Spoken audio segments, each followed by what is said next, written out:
देखिए, रेवड़ी खाई है कभी आपने?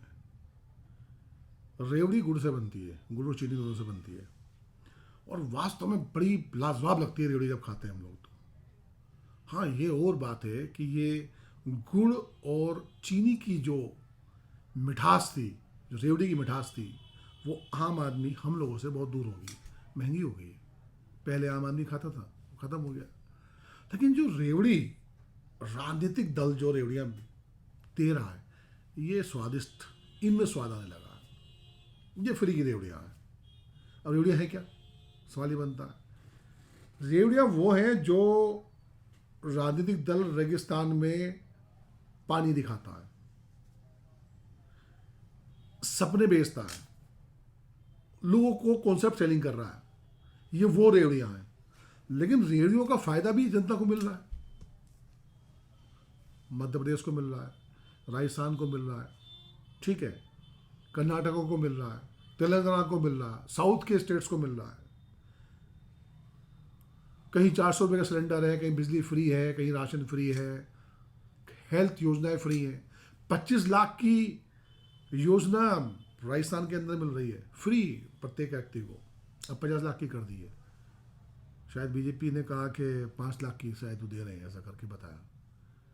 मैंने कल अपना इंश्योरेंस कराया है ना, 2 साल के लिए 60,000 रुपये दिए, 5 लाख का रिस्क कवर करने के लिए, और उस पर 2 साल और 2 लाख रुपये और वो दे सकते हैं। कुछ अगर कुछ घटना नहीं होती तो नेक्स्ट ईयर हमको 2 साल और 2 लाख रुपये और उसमें बढ़ जाएंगे, यानी 7 लाख रुपये, 60,000 रुपये मैं दे रहा हूँ। मैं उत्तर प्रदेश का वासी हूँ, 2 बार सरकार मैंने बनाई है, मैंने भी बीजेपी को वोट दिया है और ये सोच कर दिया है डबल इंजन की सरकार है, हमारा डबल फायदा करेगी। गजब फायदा कर दिया, फायदा करा। सिलेंडर जो 450 मिल रहा है वो हमको 1100 रुपये का मिल रहा। पेट्रोल डीजल तो सभी के लिए मिल ही रहा है, आपको जो मिल रहा। बिजली सबसे महंगी हम लोग खरीद रहे हैं, उत्तर प्रदेश के लोग।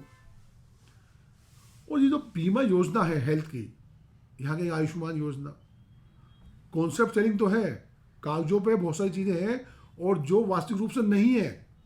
कहाँ जाए आयुष्मान योजना को लेके हम, कौन से अस्पताल को यहाँ पे हम देखें, यहाँ की जो अस्पतालों की व्यवस्थाएं हैं, एम्स खोल दिए गए कागजों में, अस्पतालों का बुरा हाल है, तो कौन सवाल करेगा।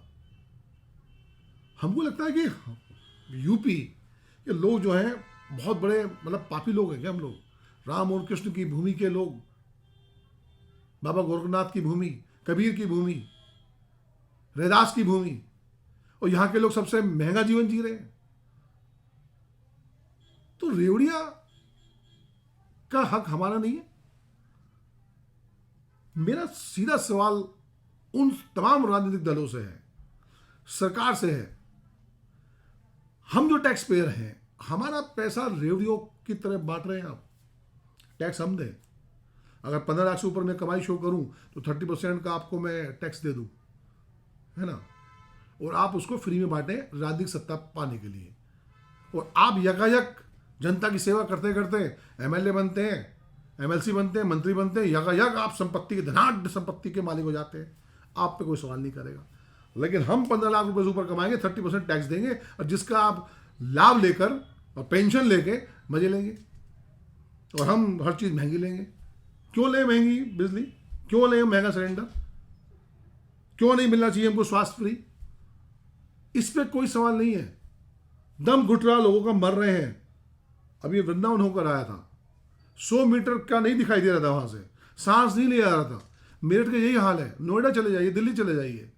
इस पे कोई राजनीतिक दल धरना प्रदर्शन कर रहा है क्या? सभी को कह रहा हूं मैं, पप्पू पनौती, पप्पू पनौती, पप्पू पनौती, हिंदू मुस्लिम, हिंदू मुस्लिम, ये टॉपिक है, यही टॉपिक रह गए। विकास नहीं, शिक्षा नहीं, स्वास्थ्य नहीं, कोई टॉपिक नहीं है। कोई जिहादी नारे बोल रहा है, कोई जय श्री राम कह रहा है, जय श्री राम में जिहाद डाल दिया गया। किसी को साहित्य मिल रहा है। नए बच्चे अब देख रहे हैं कि बड़ी अजीबोगरीब स्थिति हो रही है बच्चों की, जिहादी बन रहे हैं। जिहादी में सिर्फ मुस्लिमों के लिए नहीं कह रहा हूं, मैं हिंदुओं के लिए भी कह रहा हूं। नफरत पैदा हो रही है। कहां से नफरत आ रही है, क्यों नफरत आ रही है, कौन बोलेगा इस पर? हर घर में एक जो है कट्टरता पैदा हो रही है। याद रखें, पक्का मुसलमान, कट्टर हिंदू, दोनों देश के लिए घातक होते जा रहे हैं, और घातक हैं।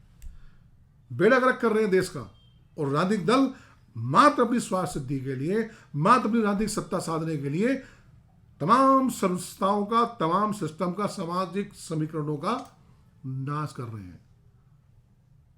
यहीं से सवाल बनता है, कौन बोलेगा? कोई सुनेगा क्या? कोई सुन रहा है क्या?